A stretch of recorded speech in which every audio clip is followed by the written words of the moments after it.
Ladies and gentlemen, please take your seats. You know, when you're trying to get out of that life, it just has a way of sucking you right back in. If you're within the sound of my voice, that must mean you were in the seats with once more, as always. My name is Dave Voigt, and I'm the host of this podcast where we sit down with a wide-ranging variety of industry professionals, and we pick their brain about current projects, state of the industry, how they got started, and so very much more in a light and in a conversational fashion. And if you like how we do things around here, I'm going to assume that you do because you're listening right now. You can subscribe to the podcast. You can find us over at Apple, Amazon, Spotify, Google, basically wherever you get your podcasts. And plus, we archive every single one of our episodes over at our In the Seats YouTube channel, so if you can give us a like and subscribe there as well, we would really appreciate it. Also, don't hesitate to check us out on social media. We're on Facebook, we're on Twitter, and we're on Instagram at either at In the Seats or at It's Podcast One for all sorts of fun updates. And finally, and I do dare say most importantly, please pay us a visit over at In the Seats, intheseats.ca for all the latest and greatest from the world of film, television, basically the moving image at large. Because if we love to write about it and talk about it, we love it when you come by and read about it and listen about it. So please stop on by. On this episode, we got a good one. We're diving into a new film that is hitting digital today as we speak. It's called Run and Gun. And it's the story of a young man, Ray. He's reformed. He's a good guy now, and he's trying to enjoy a quiet life in suburbia. But he has a past, and it ends up coming back to haunt him a little bit because he's blackmailed into doing one last job to collect a mysterious package. And after a deadly double cross, he finds himself wounded and on the run from ruthless assassins who are they're not going to stop at anything to sort of get what he's got. And with the lives of his loved ones hanging in the balance and danger wherever he turns, Ray's only hope for a normal life is to draw upon the violent past that he left behind in order to survive the day. It's an interesting little film from writer-director Christopher Borelli, and we had the unique pleasure of actually talking with the star, Ben Miliken, just about how he got the role and sort of tackling the part, because, I mean, it's a bit of a chase movie. We've seen this kind of story before, but there's real humanity in this story as well, and I think that's what sets it apart from other things. And it's a really interesting film, and I can't recommend it enough. You can check it out on digital today, and it's also on DVD and on demand this coming March 1st from our friends at Paramount Home Entertainment on all sorts of platforms. But first off, enjoy our talk with Ben, because it's a good one. And like I said, check out the film. It's definitely worthwhile. All right. Well, Ben, obviously, first off, just I want to say thank you for the time today, man. I appreciate this. Thank you. Thanks for having me. I appreciate it.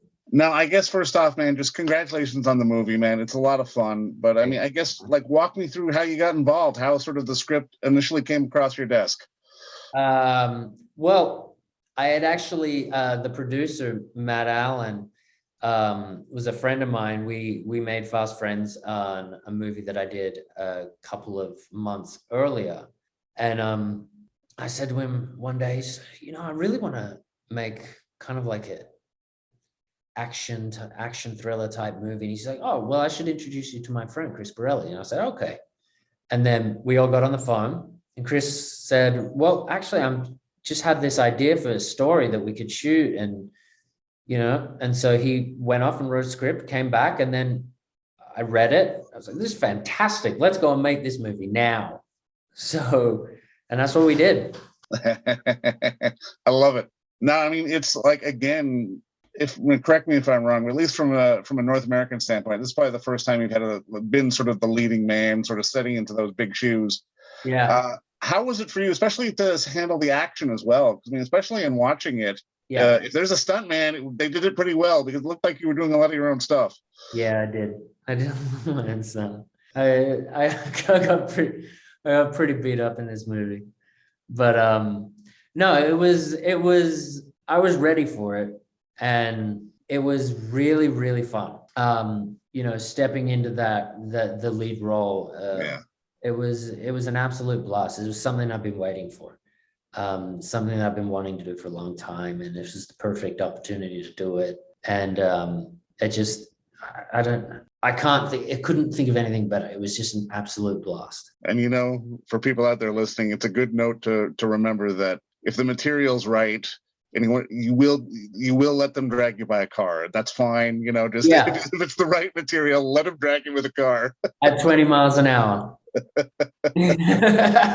There's a lot of action in this one, but there's a lot of humor, and there's a little bit of humor in this as well, and like some real honest emotion as well. How important was it for you to sort of have a balance and not make it like sort of too much one way or the other? It's interesting you touched on the emotion, actually, because that was something that I really, really wanted to bring forth. I kind of wanted to make this person real and have a real person going through these scenarios, no matter who this person was in the world, or what his backstory was, or whether he's capable action wise, all of those things. He's still a person, and he still cares about people, and he still has all of those things, and he has emotion. And I think it's okay to show that. Yeah, for sure. So I actually think it's good to show that.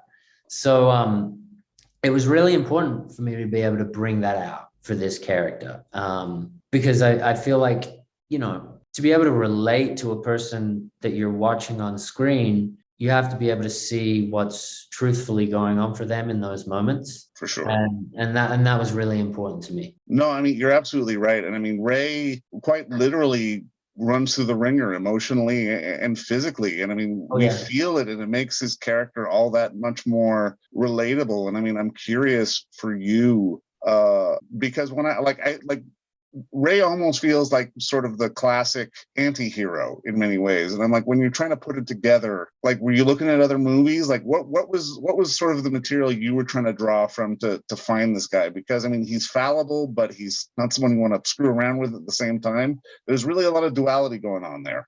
There is a lot of duality going on there, but I think the majority of it is, I feel like us as people, we always have a lot of duality going on inside of ourselves, no? Yeah. So a lot of the things that I was drawing on for this character was just trying to stay as truthful as possible in myself. So it wasn't about, trying to emulate something else, or trying to do what this movie did or do what that movie did. It was more, or trying to be the anti-hero or something like that. It's how can I live truthfully under these? Yeah. Now I'm curious, now that you're at the tail end of this process, is there anything you sort of discovered about yourself as a performer? Because I mean, you can always say you want to be the leading man and you want to do this, but until you do it, you never really know. Yeah, I actually learned a lot about myself as a performer. I actually had a renewed sense of how much I love this craft. Love it. It wasn't, not like it was dwindling or anything like that. Of course, yeah. But it just I didn't realize I could love it more, and just the amount of exploration, the amount of time digging into this character's life and how to make that real for me, and on such a deeper level. I really learned a lot through that. It was like it was weirdly like a therapy session. Wow. All right, cool. Yeah.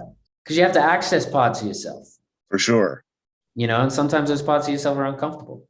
No, absolutely. No, I agree with you 100%. Now, I mean, this is a silly question, but it's one I always like to ask. Can you think back to the younger days? Like, what were the movies that sort of, and or the performances that sort of had the light bulb go off for a younger Ben to make you want to get into this business? I mean, the list is endless of all the movies that all I did was watch movies. That's what I used to do, is just watch movies. And I always knew that I was fascinated by them. They were captivating to me, but I didn't realize till a little later that I could actually be a part of it. Mm. And then once I realized that I could be a part of it, I was like, oh, wow, I can go and do this. Like, actually go and do this. So, that that's how it kind of evolved. It wasn't really a light bulb that went off. It was more of an evolution of, this is what I love. Can I do what I love? Oh yeah, I can. One of those situations. No, but I mean, just to dovetail off that, I'm always kind of curious because some people will use, like, their training will be just watching everything. Some people will get more classical training. Some people will have a bit of both. But when you sort of get trained, how much does the watching sort of play into your education? Because it never feels like, to me on the outside looking in, that sort of people who study the history of the game and want to learn and want to watch older performances, that never seems to get enough credit, because it's always like, oh, so and so was classically trained here, or they did this, or they did that. It was never just they hunkered down and they watched it all. Yeah, exactly. I think that is a huge education, not only just of the craft of acting and how actors act, but how movies are made, how to tell a story. For sure. And that's your job as an actor. That's your job. It's to service the story. So when you're watching a movie, not only is it an education on performances and stuff like that, but an education on how to tell a story as a whole and where you fit in that story. Yeah. So I agree with you on that point. And I don't think it gets enough credit. Well, you know what, man? Just thank you for doing that work, and thank you for throwing yourself into this movie, because it shows. And I mean, I think you give a great performance, and it's Thank you. again, it's a really entertaining movie that I can't wait for people to see. And just, I think, again, thank you so much for the time today, man. This was fun. Thank you so much, man. I appreciate it. Thank you. All right. Cheers, Ben. And don't forget to visit our friends over at Bay Street Video for all your DVD, Blu-ray rental, or purchasing needs this summer, as they are still open for curbside and some mailing delivery as well. Over at 1172 Bay Street, Toronto, Ontario, Canada. You can give them a call at 416-964-9088. That's 416-964-9088. Or send them an email at baystreetvideoto@gmail.com for any of your DVD and Blu-ray needs.